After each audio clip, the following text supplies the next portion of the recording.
Hi everyone, welcome to JMD studies. So आज मैं शुरू करने जा रही हूँ एवरग्रीन के शॉर्ट आंसर टाइप क्वेश्चन से। इसमें मैं सिर्फ इंपॉर्टेंट ही बताऊँगी। कल मैंने वेरी शॉर्ट बता दी थी, तो आप वो देख सकते हैं जाके। मेरी प्रीवियस वीडियो में मैंने अच्छे से सारे बता दिए थे। और चलिए स्टार्ट करते हैं, और आप मेरी वीडियो का एंड तक देखिएगा, तभी आपको सारे पता चलेंगे। तो फर्स्ट देखते हैं। हाँ, अगर आपके पास बुक नहीं है तो आप मार्क कर, अब अगर आपके पास बुक नहीं है तो आप लिख सकते हैं इसे क्वेश्चन आंसर सारे साथ में। अगर है तो आप उसके अकॉर्डिंग मार्क कर लीजिए, क्योंकि ये लेटेस्ट एडिशन 2019 का है। 2020 का तो अभी अवेलेबल नहीं है मार्केट में। When pressure is applied, how does pressure help in liquefaction of gases, explain.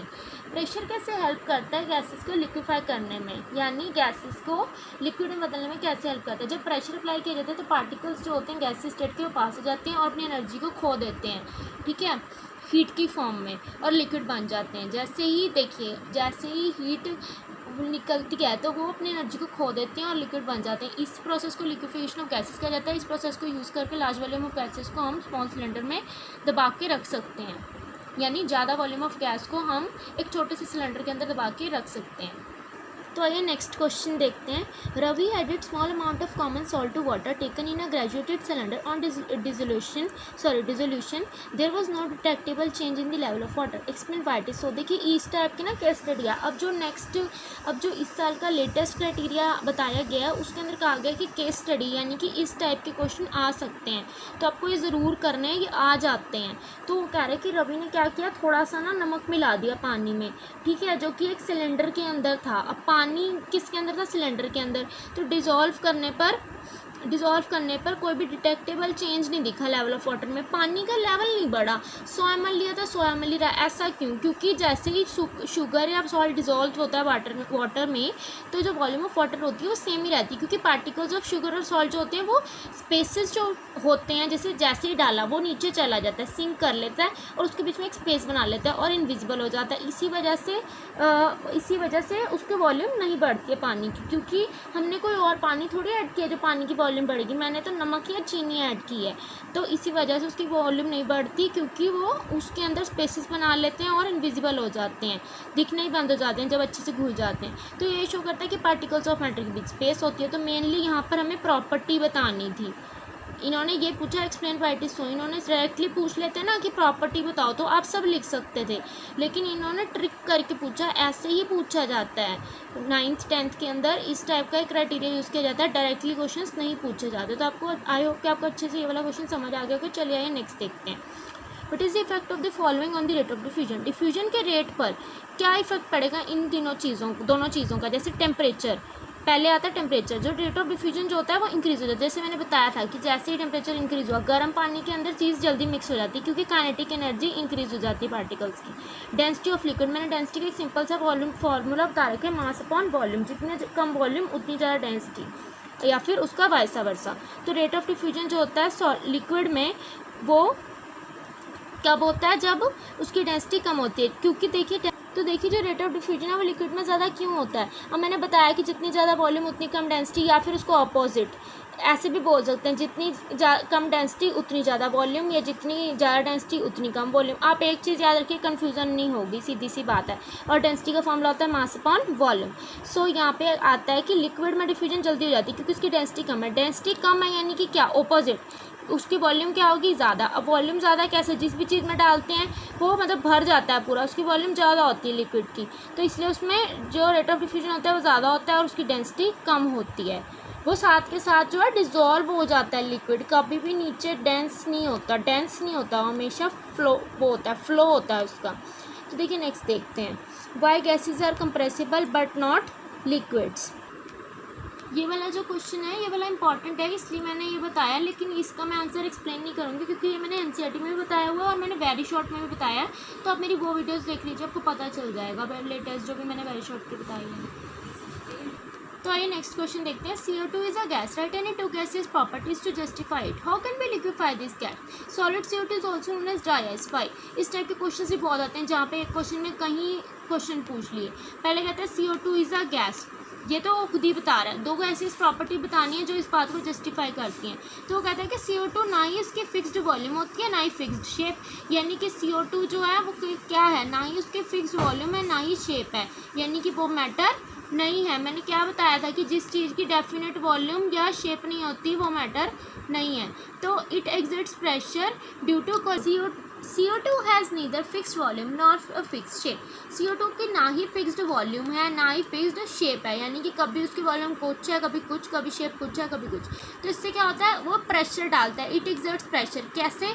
Due to collisions of the molecules, उसके मॉलिक्यूल्स जब आपस में टकराते हैं तो प्रेशर एग्जर्ट करता है। तो CO2 जो है उसे लिक्विफाई किया जा सकता है। जैसे यहाँ पे पूछा how can be liquefy this gas, तो वो कह रहे हैं CO2 को लिक्विफाई किया जा सकता है। कैसे? टेम्परेचर को रिड्यूस करके और प्रेशर को इंक्रीज करके। ये बात मैंने पहले भी बताई है, अपनी पिछली वीडियोस में भी बताई है, NCERT में भी बताई है, अभी लेटेस्ट मैंने वेरी शॉर्ट एवरग्रीन में भी बताई है। तो आप डिटेल में वहाँ से जान सकते हैं NCERT में जो मैंने बताए हैं।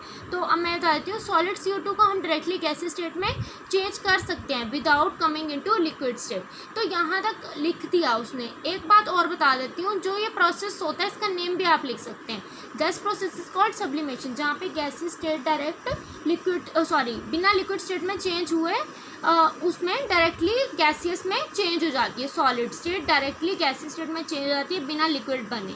ये सब सिर्फ गैस में होता है। जैसे ऑक्सीजन है वो सीधा लिक्विड हो जाती है, सीधा गैस हो जाती है। CO2 सीधा गैस हो जाती है बिना लिक्विड में कन्वर्ट हुए।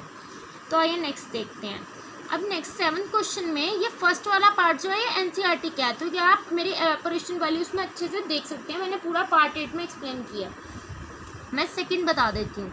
2 एग्जाम्पल देना डेली लाइफ से जो कि हमें इफेक्ट ऑफ कूलिंग फील करवाता है एवेपोरेशन की वजह से। एवेपोरेशन की वजह से हमें इफेक्ट ऑफ कूलिंग क्यों फील होता है? देखिए, जब हम कॉटन क्लोथ्स पहनते हैं समर में तो हमें बहुत ज़्यादा ठंडा ठंडा लगता है, क्योंकि कॉटन एक गुड ऑब्जर्वर ऑफ वाटर है। जितना भी हमें स्वेट आता है वो सारा ऑब्जर्व कर लेती है, ठीक है। जैसे ही वो एक्सपोजर होता है उसका एटमॉस्फेयर में इजी एवेपोरेशन के लिए। एक्चुअली ये भी मैंने NCERT में सारा कवर किया, बट मैं बता देती हूँ कि उन्होंने पूछी कुछ इस तरह लिया कि हो सकता है वो समझ ना आए।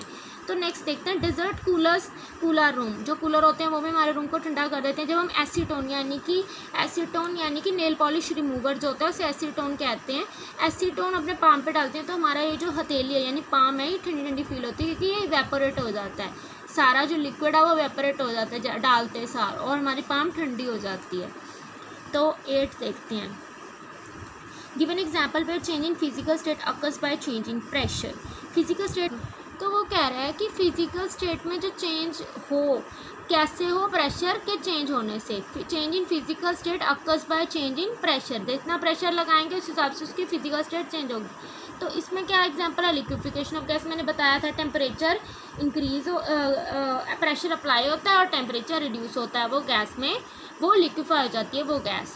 तो यहाँ पे हमें सिंपल बताना है कि लिक्विफिकेशन ऑफ गैस होगा इस केस में, जहाँ पे LPG सिलेंडर को हम जो LPG सिलेंडर घर में गैस के लिए यूज़ किया जाता है खाना बनाने के लिए, उस सिलेंडर उस चीज़ को लिक्विफाई करा जा सकता है थ्रू दिस। तो नेक्स्ट देखते हैं। State 2 factors which determine the rate of diffusion of a liquid in another liquid. हमें 2 फैक्टर बताने हैं जो रेट ऑफ डिफ्यूजन, एक लिक्विड के रेट ऑफ डिफ्यूजन को दूसरे लिक्विड में डिफ्यूज़ कर सकता है। तो ये कैसे होगा? कंसनट्रेशन से। सॉरी 2 हैं इसके अंदर, 2 फैक्टर हैं, एक टेम्परेचर दूसरा कंसनट्रेशन। रेट ऑफ डिफ्यूजन मैंने बता दिया ऊपर, टेम्परेचर से इंक्रीज़ होता है। टेम्परेचर इंक्रीज़ होगा, काइनेटिक एनर्जी इंक्रीज़ होगी, जल्दी मिक्स हो जाता है, जैसे गर्म पानी में जल्दी मिक्स हो जाता है। सेकंड देखते हैं concentration. Rate of diffusion decreases with increase in the concentration of solution. Concentration opposite है काइनेटिक एनर्जी का। काइनेटिक एनर्जी तब इंक्रीज होती है जब टेम्परेचर इंक्रीज होता है, पर रेट ऑफ डिफ्यूजन तब डिक्रीज होता है जब कंसनट्रेशन ऑफ सोल्यूशन इंक्रीज होती है। काइनेटिक एनर्जी में रेट ऑफ डिफ्यूजन इंक्रीज होता है जब टेम्परेचर इंक्रीज होता है। यहाँ पे रेट ऑफ डिफ्यूजन डिक्रीज होता है जब कंसनट्रेशन ऑफ सॉल्यूशन इंक्रीज होता है, यानी डेंसिटी जो है वो इंक्रीज हो जाती है तो रेट ऑफ डिफ्यूजन डिक्रीज हो जाता है। वही ऑपोजिट चलेगा डेंसिटी और रेट ऑफ डिफ्यूजन में, या फिर वॉल्यूम और डेंसिटी में। तो ये नेक्स्ट क्वेश्चन देखते हैं। 9th question. इसका फर्स्ट पार्ट जो NCERT है मैंने इवेपोरेशन की पार्ट 8 की वीडियो में अच्छे से बताया हुआ है, मैं बी पार्ट बता देती हूँ। Is evaporation and boiling are same? If not then Y?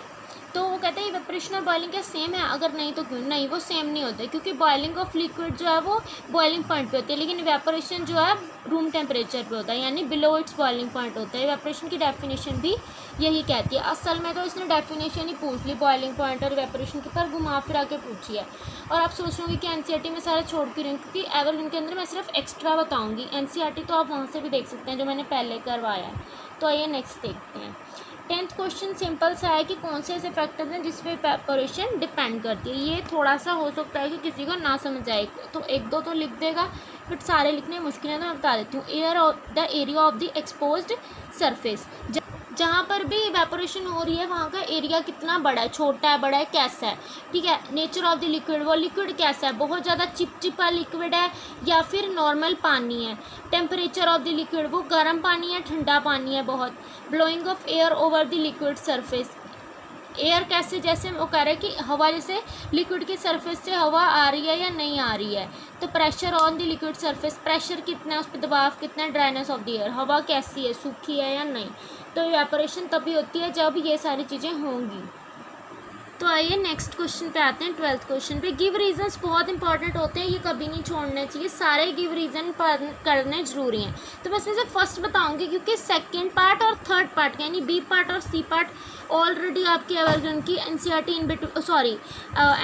In between में सारे हैं। ये दोनों क्वेश्चन हैं, सॉर्सर वाला और अर्दन पॉट वाला। तो एक्स्ट्रा में कहाँ पे है ये question, stream produces more severe burns than boiling water, जो एक स्टीम है वो ज़्यादा सीवियर बर्न्स प्रोड्यूस करती है बॉइलिंग वाटर से। स्ट्रीम ज़्यादा बर्न्स क्यों प्रोड्यूस करती है, वो ये पूछ रहा है कि रीज़न दो। तो वो कहता है कि जो स्ट्रीम के पार्टिकल्स होते हैं यानी वाटर वेपर जो होता है, जो मैंने बताया था आपको 373 केल्विन होता है, या फिर सेल्सियस में कहें तो 100 डिग्री सेल्सियस होता है, उसमें ज़्यादा एनर्जी होती है वाटर के बजाय। जो स्ट्रीम होती है यानी धुआं होता है उसमें ज़्यादा एनर्जी होती है पानी के बजाय सेम टेम्परेचर पे। क्यों, क्योंकि जो पार्टिकल्स होते हैं स्ट्रीम में उन्होंने एक्स्ट्रा एनर्जी ऑब्जर्व कर ली होती है through latent heat of vaporisation. ये जो लेटेंट हीट ऑफ वेपराइजेशन है इसका कंसेप्ट मैंने अच्छे से एनसीईआरटी में बताया हुआ है, तो आप वहाँ से मेरी वीडियो देख सकते हैं, आपको अच्छे से समझ आ जाएगा। तो आइए 13th क्वेश्चन देखते हैं। ये भी गिव रीज़न है, इसमें से दो पार्ट जो है एनसीईआरटी इन बिटवीन में मैंने बता दिए हैं, और इवेपोरेशन के पार्ट 8 में, इन दोनों में से किसी एक में ये मिल जाएगा आपको। तो सी पार्ट देखते हैं। On a hot sunny day people sprinkle water on the roof और ओपन ग्राउंड। जब बहुत ज़्यादा गर्मी होती है तो लोग अपने घर की छतों पे या फिर खुले मैदानों में ऐसे पानी फेंकते हैं। लोग अपने दुकान के बाहर भी ऐसे फेंकते हैं। ऐसा क्यों करते हैं, वो कहते हैं कि स्प्रिंकल वाटर जो है वो इवेपोरेट हो जाता है, ठीक है। कैसे, large latent heat of vaporisation लेकर, किससे, रूफ से या ओपन ग्राउंड से या फिर सराउंडिंग एयर से, जिससे कूलिंग वो जगह ठंडी हो जाती है। अब लेटेंट हीट ऑफ वेपराइजेशन क्या होता है ये मैंने बहुत अच्छे से वीडियोस में बता रखे अपने पिछली, तो आप जाके वहाँ से देख सकते हैं, प्लेलिस्ट भी बनी हुई है तो आप इजीली सर्च करके देख सकते हैं। तो 14th करते हैं। Give reasons for the following. A liquid generally flows easily, एक लिक्विड जल्दी फ्लो क्यों कर जाता है, तो इसका रीज़न क्या है कि मॉलिक्यूल्स जो होते हैं वो एक दूसरे के ऊपर ईजिली स्लाइड कर जाते हैं, क्योंकि उनमें weaker intramolecular force of attraction होता है, ज़्यादा अट्रैक्ट नहीं रहते। जैसे डाला फिर और डाला, घुलते जाते हैं, चिपके हुए थोड़ी हैं। सॉलिड के ऊपर सॉलिड आसानी से मिक्स थोड़ी हो सकता है उसके अंदर। मैं एक सॉलिड के ऊपर जैसे नोटबुक के ऊपर अपनी किट रख दूँ तो वो कोई मिक्स थोड़ी हो जाएगा उसके अंदर। मतलब ऐसा थोड़ी है कि जैसे मैंने नोटबुक के ऊपर किट रखी तो उसके अंदर चली गई। लेकिन अगर मैं पानी डालती हूँ, पहले पानी था उसके अंदर, मान लो 1 गिलास पानी था पतीले के अंदर, मैंने उसके अंदर एक और गिलास डाला, वो साथ ही मिक्स हो गया।